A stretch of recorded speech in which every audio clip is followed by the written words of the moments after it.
C നിങ്ങൾ എത്ര പേര് ഈ ഒരു ലിപ് കോംബോ ട്രൈ ചെയ്തിട്ടുണ്ടെന്ന് എനിക്കറിയില്ല കേട്ടോ. ആക്ച്വലി ഇത് TNWയുടെ ഒരു ലിപ് കോംബോ ആണ്. ഈ ഒരു ലിപ്സ്റ്റിക്കും ഈ ഒരു ലിപ് ലൈനറും. ലിപ് കോംബോ നിങ്ങൾക്ക് കൂടെ ഒന്ന് പരിചയപ്പെടുത്തി തരണമെന്ന് എനിക്ക് തോന്നി. സോ ഞാൻ നിങ്ങൾക്ക് കാണിച്ചു തരാം.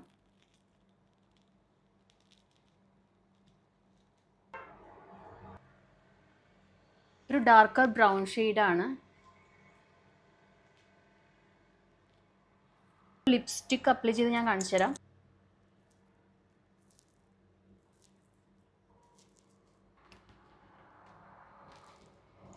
അപ്ലൈ ചെയ്തതിന് ശേഷം ഒന്നുകൂടെ ഒന്ന് ഡിഫൈൻ ചെയ്യണമെന്നുണ്ടെങ്കിൽ ഈ ഒരു ലിപ് ലൈനർ വെച്ചിട്ടൊന്ന്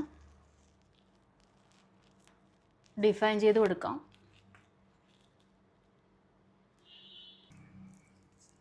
നല്ലതല്ലേ? ഭയങ്കര മാറ്റ് ഫിനിഷിലുള്ള ഒരു ലിപ്സ്റ്റിക്കാണ് കേട്ടോ. ലോങ് ലാസ്റ്റ് ചെയ്യുന്ന ഒരു ലിപ്സ്റ്റിക്കാണിത്. ഇതിൻ്റെ ഷെയ്ഡ് വന്നിട്ട് 01 റഷ് അഫെയർ എന്നാണ് കേട്ടോ ഈ ഒരു shade. 02 glide and define lip liner 02 ആണ് ഇതിൻ്റെ ഷെയ്ഡ്. എനിക്ക് ആർക്കെങ്കിലും ഇതിൻ്റെ ലിങ്ക് വേണം എന്നുള്ളവർ ജസ്റ്റ് ഈ ഒരു റീൽ എനിക്ക് ഷെയർ ചെയ്ത് തന്നാൽ മതി. ഈ 2 പ്രൊഡക്ട്സിൻ്റെ ഡീറ്റെയിൽസ് ഞാൻ DM ചെയ്തുതരാം. എനിക്കെന്തായാലും ഈ ഒരു ലിപ് കോംബോ ഭയങ്കര ഇഷ്ടമായി. സോ ഞാൻ കരുതി നിങ്ങൾക്കൂടെ ഒന്ന് ഇതൊന്ന് പരിചയപ്പെടുത്തരാന്ന്. നല്ലതല്ലേ? അത്രയേ ഉള്ളൂ. ബൈ.